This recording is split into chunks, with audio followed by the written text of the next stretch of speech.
Hi good morning. त्वमेव माता च पिता त्वमेव त्वमेव बन्धुश्च सखा त्वमेव त्वमेव विद्या द्रविणं त्वमेव त्वमेव सर्वं मम देवदेव. ശ്രീമദ് ഭഗവത്ഗീത 9-ാം അധ്യായം രാജവിദ്യ രാജഗുഹ്യയോഗം 31-ാമത്തെ ശ്ലോകമാണ് നമ്മൾ ചൊല്ലുന്നത്. ക്ഷിപ്രം ഭവതി ധർമാത്മാ ശശ്വച്ഛാന്തിം നിഗച്ഛതി കൗന്ദേയ പ്രതിജാനീഹി നമേ ഭക്ത പ്രണശ്യതി. മലയാളം: അവൻ ധർമ്മിഷ്ഠനായിടും നിത്യശാന്തിയടഞ്ഞിടും എന്നിൽ ഭക്തി വളർന്നെന്നാൽ വന്നുകൂടില്ല നാശവും. ക്ഷിപ്രം വേഗത്തിൽ, ധർമാത്മാ ഭവതി ധർമാത്മാവായിത്തീരുന്നു, ശശ്വത് ശാന്തിം ശശ്വത് ശാന്തിം എന്ന് നമ്മൾ വായിച്ചിരുന്നു. ശശ്വത് ശാന്തിം ശാശ്വതമായ ശാന്തിയെ നിഗച്ഛതി പ്രാപിക്കുകയും ചെയ്യുന്നു. കൗന്ദേയ അല്ലയോ അർജുന, മേ ഭക്തഃ ന പ്രണശ്യതി നശിക്കുന്നില്ല, പ്രതിജാനീഹി എന്ന് തീർച്ചയായും അറിഞ്ഞുകൊള്ളുക, അല്ലെങ്കിൽ പ്രതിജ്ഞ ചെയ്താലും.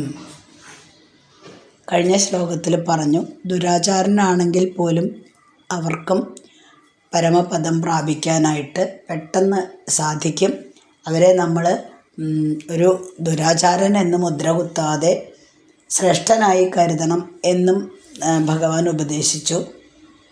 അവർ എന്നിലേക്ക് അടുക്കാൻ ശ്രമിക്കുകയാണെങ്കിൽ, അങ്ങനെ ശ്രമിക്കുകയാണെങ്കിൽ ഞാൻ അവരെ ചേർത്ത് നിർത്തും, അവരെ എൻ്റെ ഭക്തരായി തന്നെ കണക്ക് കൂട്ടും, അതുകൊണ്ട് അവർ ശ്രേഷ്ഠരാണ് എന്ന് പറഞ്ഞു.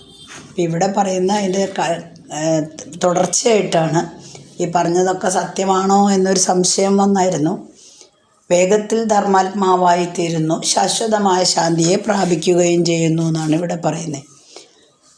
ഏതാളായാലും ശരി, സദാചാരനായാലും ദുരാചാരനായാലും ഏകാഗ്രമായ ഭക്തി കൊണ്ട് മനസ്സിനും ഏകാഗ്രത ലഭിക്കുകയും അത് നമ്മളെ ധ്യാനത്തിലേക്ക് നയിക്കുകയും പിന്നീട് അതിൻ്റെ ആ ധ്യാനത്തിൽ കൂടെ നമ്മൾ ആത്മീയമായിട്ട് ഉയരുമ്പോൾ നമ്മൾക്ക് ചില സന്തോഷങ്ങൾ അല്ലെങ്കിൽ ഒരു പ്രത്യേക തലത്തിൽ നമ്മൾ എത്തിപ്പെടും. ആ നമ്മുടെ ഉള്ളിൽ തന്നെയുള്ള പ്രകാശം നമുക്ക് അനുഭവിക്കാനായിട്ട് ഇടവരും.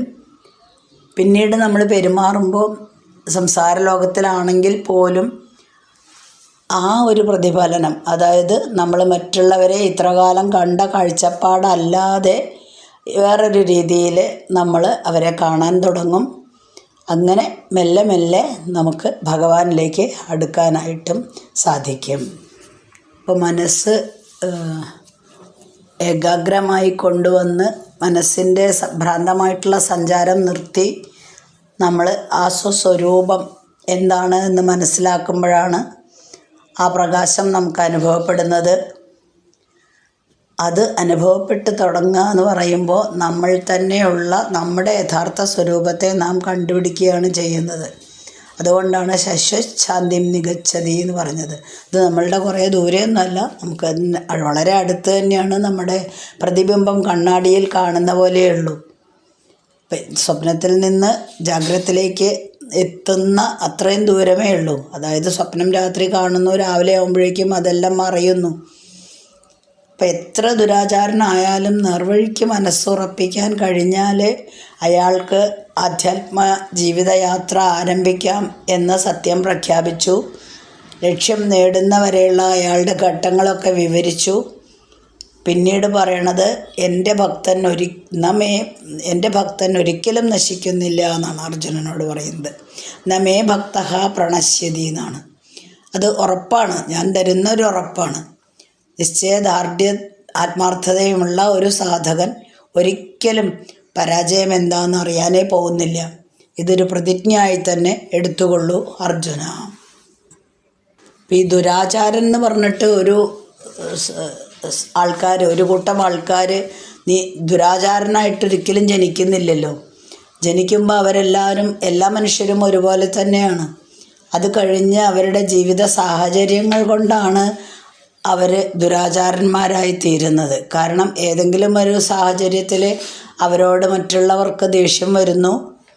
അപ്പോൾ തിരിച്ച് അങ്ങോട്ടും നമ്മൾ തെറ്റ് ചെയ്തിട്ടുണ്ടാവില്ല, അപ്പോഴാണ് നമ്മൾക്ക് എതിരെ ഇങ്ങനെ അമർഷം വളരെയധികം ശക്തി കൊള്ളുന്നതെങ്കിൽ നമ്മൾക്ക് ഇത് പറഞ്ഞ ആൾക്കാരോട്, അല്ലെങ്കിൽ ഞാൻ അങ്ങനെ തെറ്റ് ചെയ്തില്ലല്ലോ പിന്നെയും എന്തേ ഇങ്ങനെ വന്നേ എന്നുള്ളൊരു സംശയം വരും.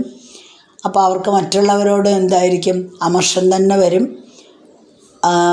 വീണ്ടും പിന്നീട് അതിങ്ങനെ കുറച്ചും കൂടെ വഷളായി വരും. അപ്പം ഭഗവാൻ അവരുടെ ഈ ദുഷ്കർമ്മങ്ങൾ അവർ ചെയ്ത് തീർക്കണമല്ലോ. നമ്മുടെ കർമ്മഫലങ്ങളാണല്ലോ എല്ലാം. അപ്പോൾ ആ കർമ്മഫലങ്ങൾ, ദുഷ്കർമ്മങ്ങൾ മുഴുവനും ആചരിച്ച് കഴിഞ്ഞാൽ ഭഗവാനിലേക്ക് അടുക്കാനുള്ള ഒരു ശ്രദ്ധ അവനുണ്ട് എന്ന് മനസ്സിലാക്കി കഴിഞ്ഞാൽ അവനെ ചേർത്ത് പിടിക്കുകയാണ് ചെയ്യുന്നത്. ഭഗവാൻ ചേർത്ത് പിടിച്ചു കഴിഞ്ഞാൽ, കഴിഞ്ഞ ദിവസവും എല്ലാ ദിവസവും തന്നെ നമ്മൾ പറയുന്ന പോലെ ഭഗവാന്റെ കയ്യിലെ ഒരു വിരൽ കിട്ടിയാൽ മതി നമ്മൾക്ക്. അത് പിടിച്ചു കഴിഞ്ഞാൽ പിന്നെ ഉറപ്പായി. പണ്ട് പറഞ്ഞ പോലെ ഒരു ചെറിയ കുട്ടി അച്ഛൻ്റെ കയ്യിൽ ഒരു വിരലെങ്കിലും കൂട്ടിപ്പിടിക്കുമ്പോൾ അവനൊരു ഉറപ്പാണ്, ഇനി ഞാൻ വീഴില്ല താഴേക്ക്, അച്ഛൻ എന്നെ പിടിച്ചോളും, അച്ഛൻ എന്നെ നോക്കിക്കോളും, കെയർ ചെയ്തോളും എന്ന്. അതേപോലെ തന്നെ ഭഗവാന്റെ ഒരു കൈവിരൽ കിട്ടിയാൽ മതി. അപ്പോൾ നന്നാവാനായിട്ട് നമ്മൾ തീരുമാനിച്ച് കഴിഞ്ഞാൽ ഭഗവാൻ നമ്മളെ ചേർത്ത് പിടിക്കും. ചേർത്ത് പിടിച്ചു കഴിഞ്ഞാൽ പിന്നീട് ഒരിക്കലും ആ ദുരാചാരങ്ങളായിട്ടുള്ള പ്രവൃത്തികളിലേക്ക് അവൻ ഒരിക്കലും മടങ്ങിപ്പോവില്ല. ചിലപ്പോൾ ഈ ഭക്തനായിരിക്കും, അല്ലെങ്കിൽ ഈ ആളായിരിക്കും ഈ വിശ്വാസികളാണ് ഞങ്ങൾ, അല്ലെങ്കിൽ ഭക്തന്മാരാണ് ഞങ്ങൾ എന്ന് നടിച്ചു നടക്കുന്ന ഭക്തന്മാരെക്കാൾ നല്ലത്. കാരണം ചിലർക്ക് വിശ്വാസം ഉണ്ടാവും, പക്ഷെ അവർ ദുഷ്കർമ്മം മാത്രമേ ചെയ്യുന്നുണ്ടാവുള്ളൂ. അവരെ നമ്മൾക്ക് ഭക്തനെ വിളിക്കാൻ പറ്റില്ല. ബാഹ്യപ്രകടനങ്ങൾ മാത്രമാണ് അവിടെ നടക്കുന്നത് അവർക്ക്. അങ്ങനെയുള്ളവർ അമ്പലത്തിൽ പോകുന്നു, പലതരം കർമ്മങ്ങൾ ചെയ്യുന്നു, പക്ഷേ അവരുടെ ഉള്ളു മുഴുവനും ദുഷ്ടതരമാണെങ്കിൽ പിന്നെ അതൊക്കെ ബാഹ്യപ്രകടനമാണല്ലോ. അപ്പോൾ അങ്ങനെയല്ല, എല്ലാവരെയും ഒരേപോലെ കാണുന്നതിനുള്ള ഒരു മനസ്സ്, അതാണ് നമ്മുടെ ഭക്തി. അപ്പോൾ ഭഗവാൻ ഉറപ്പ് കൊടുക്കുകയാണ്, അങ്ങനെ ദുരാചാരൻ ആണെങ്കിൽ പോലും അവനൊരിക്കലും നശിക്കാതെ ഞാൻ അവനെ കാത്തുകൊള്ളാം. ഇനി 32ാമത്തെ ശ്ലോകം. മാം ഹി പാർത്ഥ വ്യപാശ്രിത്യ യേബിസ്യു പാപയോനയ സ്ത്രിയോ വൈശ്യസ്തഥാ ശൂദ്ര സ്തേബിയാന്തി പരാം ഗതിം. മലയാളം. പാപജന്മം ലഭിച്ചോരോ എന്നെത്താൻ ആശ്രയിക്കിലോ, സ്ത്രീ വൈശ്യ ശൂദ്രരായാലും പരമം പദമർന്നിടും. ഹി പാർത്ഥ, എന്തെന്നാൽ അർജുന, സ്ത്രീയഃ വൈശ്യാഃ ശൂദ്രാഃ, സ്ത്രീകൾ, വൈശ്യർ, ശൂദ്രർ, തഥാ പാപയോനഃ അപി, ഇങ്ങനെ ഇവരെല്ലാം പാപയോനികളിലായിരിക്കും ചിലപ്പോൾ ജനിക്കുന്നത്. അങ്ങനെ ആണെങ്കിൽ പോലും യേ സ്യുഹു തേ അപി, ഇങ്ങനെ പാപയോനികളിൽ ജനിച്ചവരാണെങ്കിൽ പോലും അങ്ങനെയുള്ള ആരൊക്കെയുണ്ടോ അവരും മാം വ്യപാശ്രിത്യ എന്നെ ശരണം പ്രാപിച്ചിട്ട് പരാം ഗതിം യാന്തി, പരമഗതി പ്രാപിക്കുന്നു. നമ്മൾ സാധാരണഗതിയിൽ പറയുന്ന ബ്രാഹ്മണൻ, ക്ഷത്രിയൻ, വൈശ്യൻ, ശൂദ്രൻ എന്നുള്ള അർത്ഥമല്ല ഞാൻ കൽപ്പിക്കുന്ന അർത്ഥം എന്ന് ഭഗവാൻ പണ്ടേ പറഞ്ഞിട്ടുണ്ട്. 4ാമത്തെ അധ്യായത്തിലോ മറ്റോ നമ്മൾ പഠിച്ചിട്ടുണ്ട്. ഭഗവാന്റെ കൺസെപ്റ്റ്, വർണ്ണാശ്രമത്തെ പറ്റിയിട്ടുള്ള വിശകലനം വേറെയാണ്. അതിൻ്റെ നിർവചനം നമ്മളിപ്പോൾ ഉദ്ദേശിക്കുന്ന പോലെയല്ല. കാരണം ബ്രാഹ്മണകുലത്തിൽ ജനിച്ചു, പക്ഷേ മഹാദുഷ്ടനായിട്ടാണ് അയാൾ പ്രവർത്തിക്കുന്നതെങ്കിൽ അവനൊരിക്കലും ബ്രാഹ്മണനാവുന്നില്ല. കുലത്തിൽ ജനിച്ചു എന്നുള്ളത് കൊണ്ട് ബ്രാഹ്മണനാവുന്നില്ല.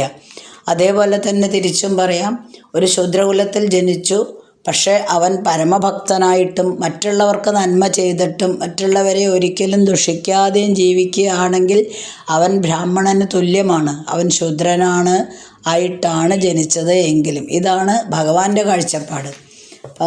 നമ്മൾ 4-ാമത്തെ അധ്യായത്തിൽ 13-ാമത്തെ ശ്ലോകത്തിൽ പഠിച്ചിട്ടുണ്ട്. ചാതുർവർണ്ണ്യം മയാ സൃഷ്ടം ഗുണകർമ്മ വിഭാഗ. നമ്മൾ കാണുന്ന പോലെയല്ല കാണേണ്ടത് എന്നാണ്. പക്ഷെ ഇവിടെ പറയുന്നത് എന്താ വെച്ചാൽ, പാപയോനിയിൽ ജനിച്ചവരാണെങ്കിൽ പോലും എന്നിലേക്ക് അടുക്കണം എന്ന ചിന്ത അവർക്കുണ്ടെങ്കിൽ ഞാൻ അവരെ ഏറ്റെടുക്കും.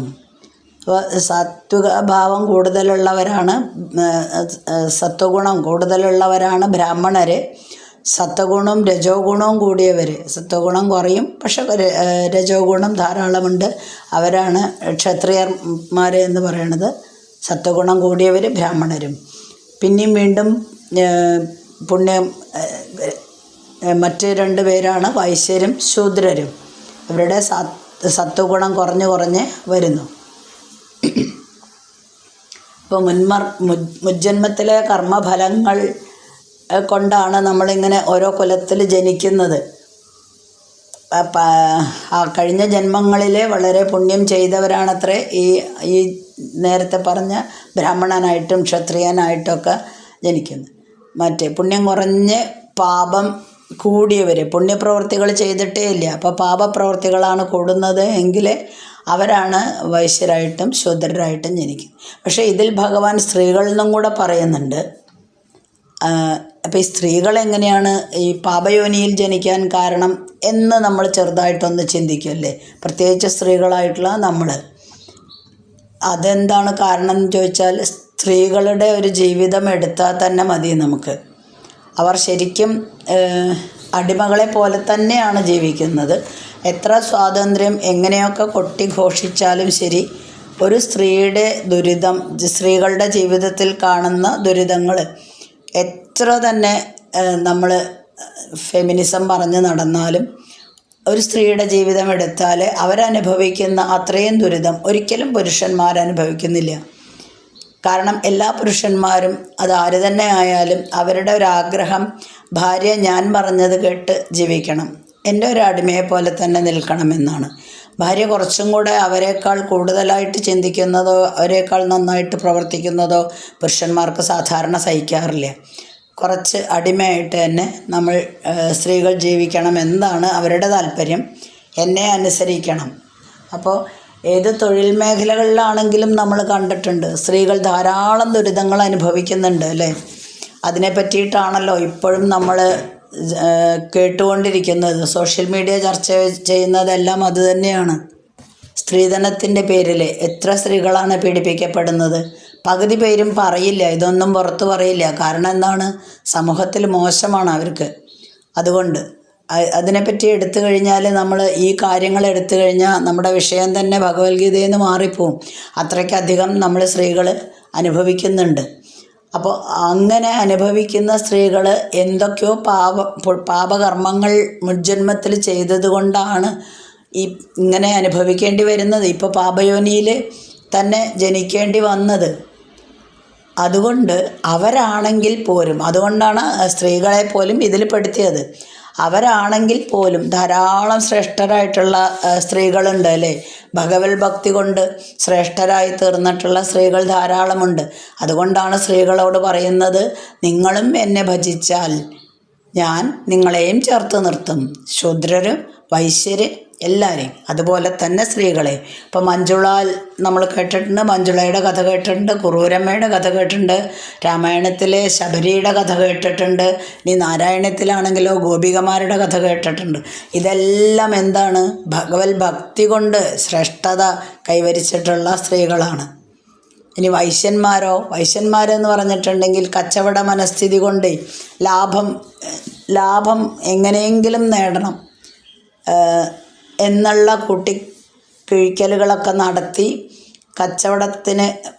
കച്ചവടത്തിലേക്കായിട്ട് ഇറങ്ങുന്നവരാണ്. അപ്പോൾ ലാഭം മാത്രമാണ് അവരുടെ ലക്ഷ്യം.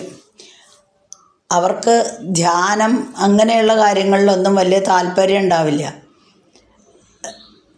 അപ്പോൾ എന്താ സംഭവിക്കണമെന്ന് വെച്ചാൽ, കൂടുതൽ സന്തോഷം കിട്ടാൻ വേണ്ടിയിട്ട് പണം കയ്യിൽ വരുമ്പം ലാഭം കിട്ടുന്നു, പണം കയ്യിൽ വരുന്നു, കൂടുതൽ സന്തോഷം കിട്ടുന്നു.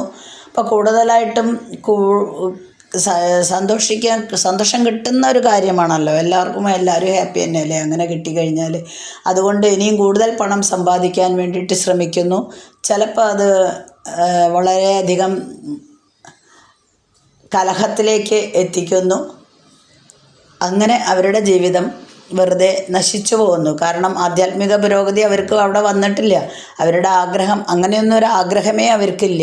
ഇല്ലെങ്കിൽ ഉള്ളവരുമുണ്ട്. ഇല്ലെങ്കിൽ ഈ ലാഭനഷ്ട കച്ചവടങ്ങൾ മാത്രമേ അവരുടെ തലയിലുള്ളൂ. അതുകൊണ്ടാണ് അവരെ വൈശ്യരായിട്ട് പറഞ്ഞതും.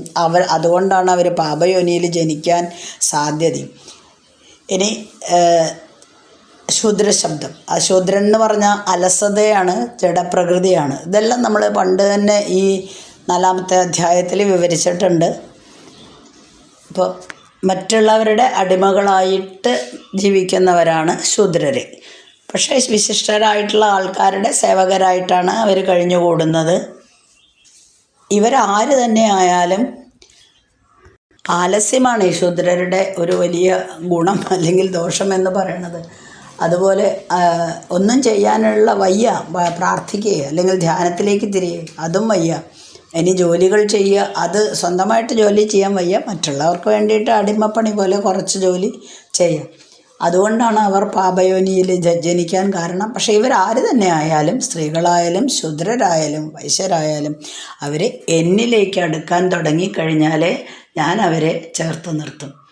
അപ്പോൾ ഒരു യാത്ര അങ്ങോട്ട് വണ്ടിയിൽ കയറി ഇരിക്കേ വേണ്ടു. ആ ലക്ഷ്യസ്ഥാനത്ത് എത്തിക്കുന്ന കാര്യം ഭഗവാൻ ഏറ്റുകഴിഞ്ഞു. നമ്മൾ ഈ ശ്ലോകത്തിൽ പറഞ്ഞത് ഏത് ദുരാചാരനായാലും ശരി, ഇനി സ്ത്രീകൾ, വൈശ്യർ, ശൂദ്രർ, ഇങ്ങനെയുള്ള പാപയോനികളിൽ ജനിച്ചവർ ആരായാലും ശരി, എന്നെ ശരണം പ്രാപിച്ചിട്ട് ഇവരെല്ലാവരും പരമഗതി തന്നെ പ്രാപിക്കും അർജുന. ഇനിയും തുടരുക തന്നെയാണ്. വീണ്ടും അർജുനനെ പ്രോത്സാഹിപ്പിക്കുകയാണ്. നീ ഈ കാര്യങ്ങളൊന്നും ചിന്തിച്ച് നീ വിഷമിക്കണ്ട, അതിനുള്ള മറുപടിയൊക്കെ ഞാൻ തന്നോളാം എന്ന് പറഞ്ഞ് വീണ്ടും അടുത്ത ശ്ലോകങ്ങളിലും, അടുത്ത 2 ശ്ലോകങ്ങളോടുകൂടെ ഈ അധ്യായം അവസാനിക്കും. അതിലും അർജുനനെ പ്രോത്സാഹിപ്പിക്കുകയാണ് ചെയ്യുന്നത്. ഓക്കെ. അസ്മിൻ പരാത്മനനുപാത്മകൽപേതുമിത്തമുത്ഥാപിത പത്മയോനി അനന്തഭൂമാമരോഗരാശിം നിരുന്ധിവാദാലയ വാസവിഷ്ണോ.